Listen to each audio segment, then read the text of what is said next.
Assalamualaikum warahmatullahi wabarakatuh. Oke, kita lanjutkan saja ceritanya. Seperti biasa, sebelum dilanjut, bantu tekan tombol like dan berkomentar juga Tuan dan Nona. Terima kasih sesudah dan sebelumnya. Bab 345 Siska. Suamiku, terima kasih, kamu masih sangat mencintaiku. Si segera mulai bertingkah genit. Jangan berteriak, kalau tidak aku akan berubah pikiran. Henry segera menatap ke arah Si dan berkata. Si memutar matanya dan berkata sambil tersenyum, suamiku, kamu yang paling jantan, kamu pasti tidak menepati janjimu. Begitu Henry menutup matanya, dia bahkan menggunakan pujian dan pembunuhan. Namun, yang membuatnya tertekan bukanlah menghadapi Si, melainkan rasa malu karena akan membeli pembalut untuk sementara waktu. Ini adalah sekolah dengan banyak siswa. Jika dia terlihat, dia tidak tahu apa yang akan terjadi. Saya sangat marah. Jika saya mendengar suaranya lebih awal, saya lebih suka menghadapi istri saya dan Tenny di Plaza of Nations daripada datang ke sini. Ingatlah untuk membelikanku sebungkus perlengkapan malam dan harian, dan belilah yang berkualitas baik, pengingat Si membawa Henry kembali ke dunia nyata. Henry mengangguk, berbalik dan pergi. Saudaraku, aku juga tidak punya. Ingatlah untuk membelikanku satu. Rani duduk di tepi tempat tidur dan tiba-tiba berkata dengan nada marah. Amarah, tentu saja saya akan marah. Hari ini saya mengetahui bahwa Henry memiliki tunangan, Mariam, dan melihat kemenangan Si setelah terjerat dengannya, dan kecemburuan saya menjadi semakin kuat. Henry mengangguk dan buru-buru membuka pintu dan keluar.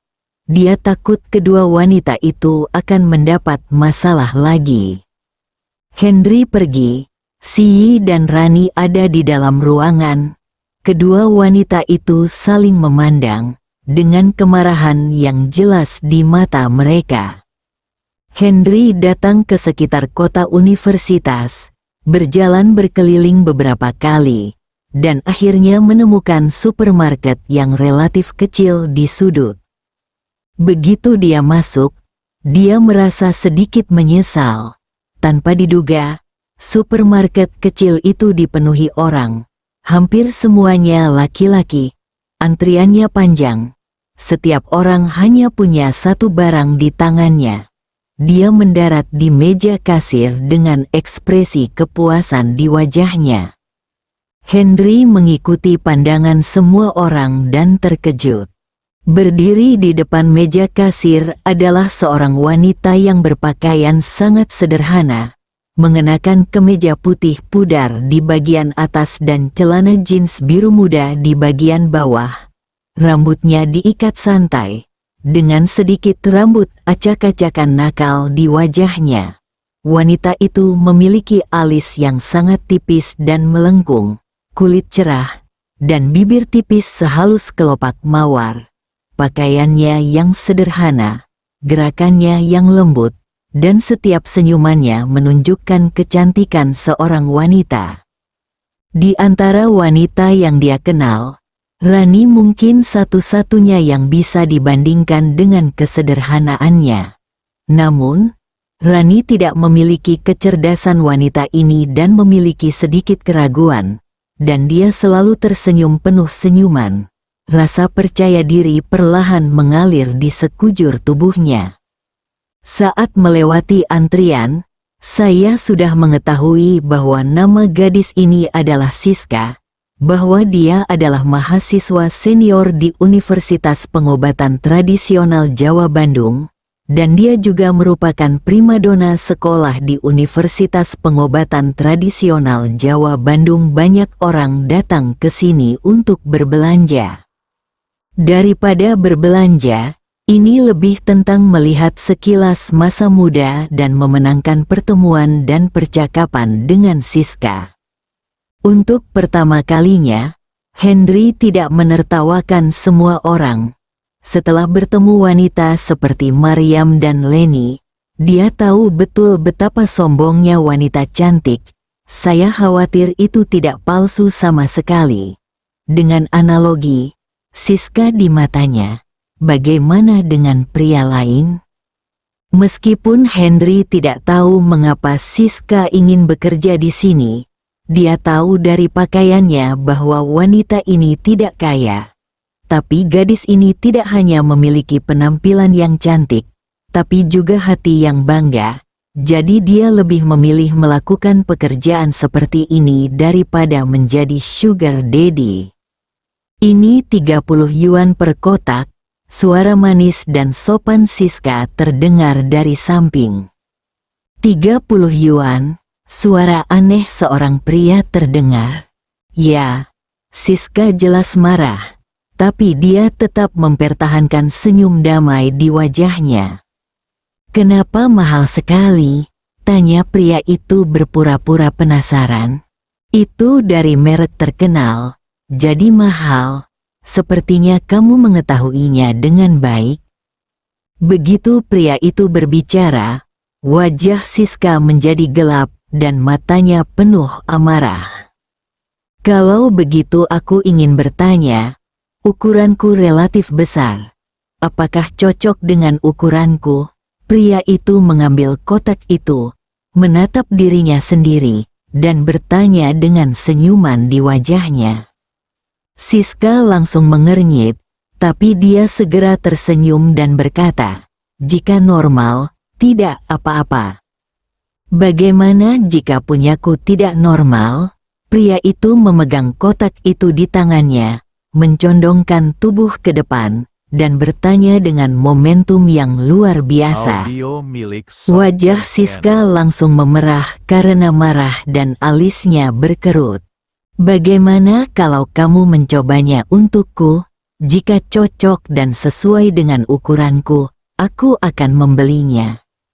Setelah pria itu selesai berbicara, dia mengangkat tangannya dan meraih tangan Siska yang memegang pemindai kode. Dengan cahaya terang di matanya, dia bahkan mulai menjilat bibirnya, penuh hasrat mengalir secara alami. Meskipun Siska memiliki temperamen yang baik, dia akhirnya tidak dapat menahannya lagi. Dia memandang pria itu dan berkata, "Maaf, jika kamu tidak ingin membelinya, kamu bisa menyingkir dan jangan membelinya. Jangan tunda orang lain." Ketika pria itu mendengar ini, dia tersenyum, memandang orang-orang di belakangnya dan bertanya, "Jika ada di antara Anda yang merasa saya telah menyia-nyiakan waktu Anda, datang dan beritahu saya, dan saya akan memberikan kompensasi kepada Anda." Orang-orang yang mengantri di belakangnya awalnya datang untuk Siska, tidak hanya ingin melihat sekilas kecantikannya, tetapi juga mencari kesempatan untuk memenangkan hati seorang wanita kepala, dan tidak ada yang berani melangkah maju. Orang ini adalah bos sekolah. Namanya Li Guo, dan dia dikenal sebagai saudara Li. Kekuatan di belakangnya dikatakan sebagai asosiasi Raja Iblis. Dia adalah pemimpin cabang di bawah, dan dia memiliki sekelompok junior di bawahnya. Melihat reaksi semua orang, Li Guo mengangguk puas, membanting kotak kondom di tangannya, dan berkata dengan keras, "Jika kamu tidak mengizinkan aku membelinya hari ini, aku tidak akan pernah selesai denganmu. Adapun mereka, kamu tahu, mereka tidak sedang terburu-buru, jadi kamu tidak perlu khawatir. Silakan pergi, kalau tidak aku akan memanggil polisi." "Panggil polisi? Tahukah kamu siapa aku? Kalau kamu masih ingin bersekolah, layani saja aku dengan baik. Dengan begitu aku bisa memastikan kamu memiliki kehidupan yang menyenangkan di sini, dan aku bisa melindungimu. Jika tidak, kamu akankah?" Li Guo tidak menyelesaikan apa yang dia katakan. tetapi maknanya sangat jelas.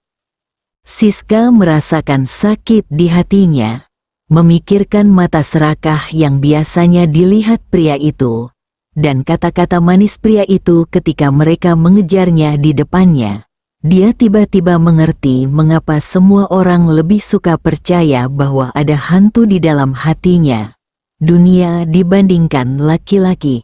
Mulut tidak bisa dipercaya, sama sekali tidak bisa dipercaya. Tapi, siapa yang akan berdiri dan membantunya? Bab 346, Gelombang demi gelombang. Mata Siska berkilat putus asa. Diam-diam dia menghela nafas di dalam hatinya, mengeluarkan ponselnya, dan bersiap untuk memanggil polisi. Namun, saat dia mengeluarkan ponselnya, tangan Lily Guo tiba-tiba meraihnya. Lalu terdengar bunyi klik, dan terdengar suara ponsel jatuh ke tanah dan pecah. Audio milik Sob Suara Terkena. marah Lily Guo terdengar bersamaan. Siska, jangan malu-malu. Jika kamu tidak bisa patuh dan melayaniku dengan baik hari ini, aku akan menutup toko serba ada milikmu ini. Merasakan momentum pihak lain, hati Siska bergetar. Dia berasal dari keluarga miskin, dia berasal dari daerah pegunungan dan mengandalkan kerja belajar untuk mencari nafkah. Jika tokonya hancur, bosnya pasti akan marah saat itu. Jika Anda tidak memberikan kompensasi yang cukup kepada toko, Anda akan berada dalam situasi yang lebih sulit. Ketika Lily Guo melihat Siska terdiam, dia tahu bahwa dia telah mencekiknya, dan kemudian berkata, "Saya sudah bertanya kepada Bos Zhang dari supermarket ini, barang-barang di supermarket bernilai 300.000 jika..." Begitu kata-kata itu keluar, Siska merasakan sakit di hatinya. Wajahnya tiba-tiba menjadi pucat, matanya dipenuhi kabut putih, dan dia menatap Lily Guo dengan marah. Kamu tercela, tidak tahu malu dan tidak senonoh." Dia ingin mengatakan bahwa Lily Guo tidak tahu malu, tetapi ketika dia memikirkan kata-kata Bos Zhang, dia menyadari bahwa keduanya berkolusi.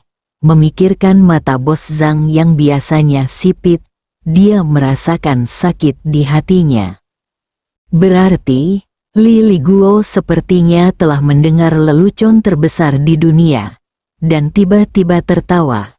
Kemudian dia menunjuk ke arah Siska, menepuk dadanya, dan berkata dengan arogan, "Saya seorang gangster, dan saya tercela.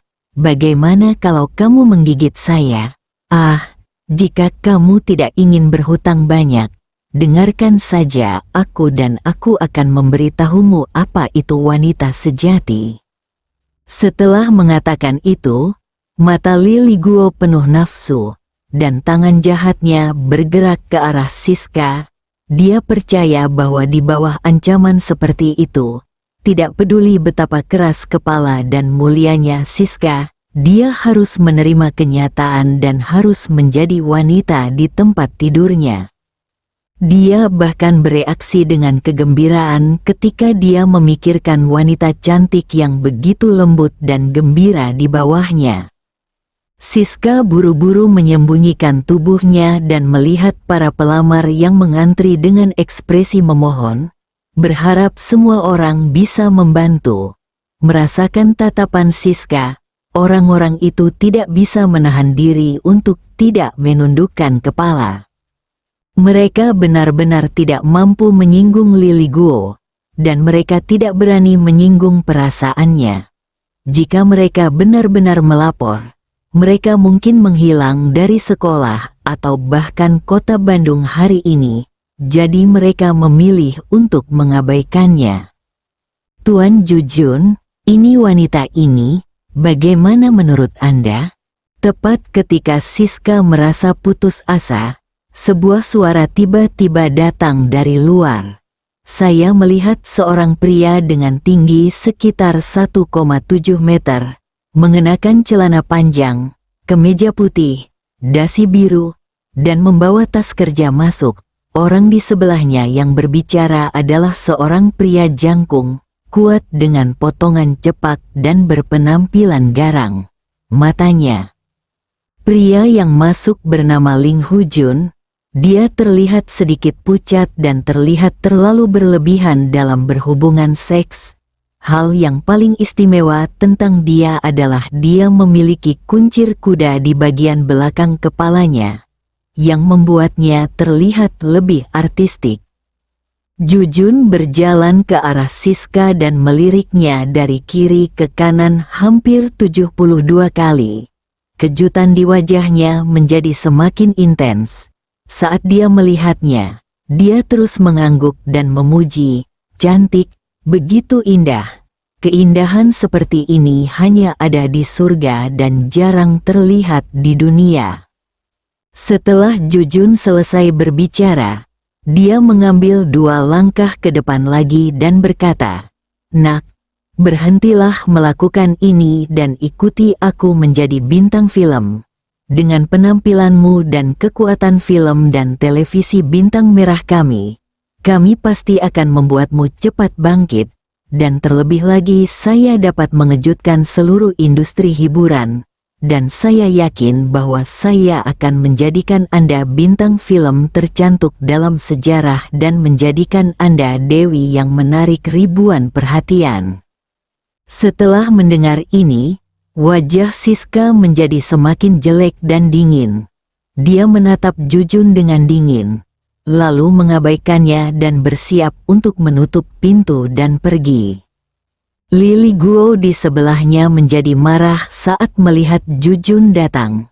Sekarang Jujun muncul, dia ingin membiarkan Siska menjadi bintang film. Adapun film dan televisi bintang merah yang dia bicarakan, jika orang lain mendengarnya, mereka akan sangat terkejut. Dia adalah salah satu dari 2 raja kota Bandung. Tetapi dalam pandangan Lily Guo, itu bukan apa-apa.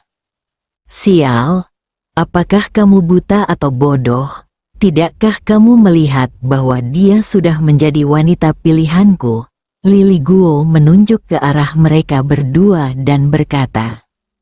Ketika Jujun mendengar ini, dia menjadi marah. "Han Kui, dari mana asal anjing ini? Ia menggonggong di mana-mana." Setelah mendengar ini, wajah Han Kui menjadi semakin suram dan dingin. Dia menunjuk ke arah Lily Guo dan berkata, "Saya tidak ingin memukul siapapun di depan wanita cantik hari ini. Saya Sai Wen Chou, 8 Jenderal Bintang Merah Film dan Televisi. Jika Anda tidak yakin, Anda bisa datang menemuinya nanti. Saya menantang." Lily Guo awalnya sangat sombong. Ketika dia mendengar Han Kui mengumumkan namanya, dia menggigil ketakutan. Nama seseorang seperti bayangan pohon dari film dan televisi Red Star. Dia tidak seperti itu. Mereka tidak berada pada level yang sama. Penyihir kecil dapat dibandingkan dengan penyihir besar. Lily Guo menciutkan lehernya karena ketakutan, dan kekuatan dominan di tubuhnya dengan cepat menghilang. Dia memandang Han Kui dan dengan cepat tersenyum dan berkata, "Ternyata itu Jenderal Han. Maaf, saya bisa tidak melihat Taisan." Lily Guo meminta maaf dengan cepat, bahkan sedikit gemetar. "Kalau begitu keluar dari sini. Kalau tidak Tuan Jujun akan marah dan kamu akan mendapatkan yang terbaik darimu." Han Kui melambaikan tangannya seperti anjing yang bosan. Meskipun Lily Guo tidak mau menyerah, dia tahu bahwa dia bukan tandingannya. Jujun masih sedikit marah pada awalnya, tetapi ketika dia melihat pihak lain dengan patuh meminta maaf dan pergi, amarahnya langsung hilang. Dia memandang Siska dan berkata, "Gadis kecil, berkemas dan pergi ke hotel bersamaku. Aku berjanji akan membuatmu terkenal dalam waktu 1 bulan." Wajah Siska menjadi lebih sedih, tetapi ekspresinya lebih tegas. Dia memandang semua orang dan berkata, "Maaf, ayo kita semua pergi." Toko tutup. Jujun tertinggal di tempat dan hendak marah. Namun saat melihat wajah cantik Siska, dia berhasil menahannya.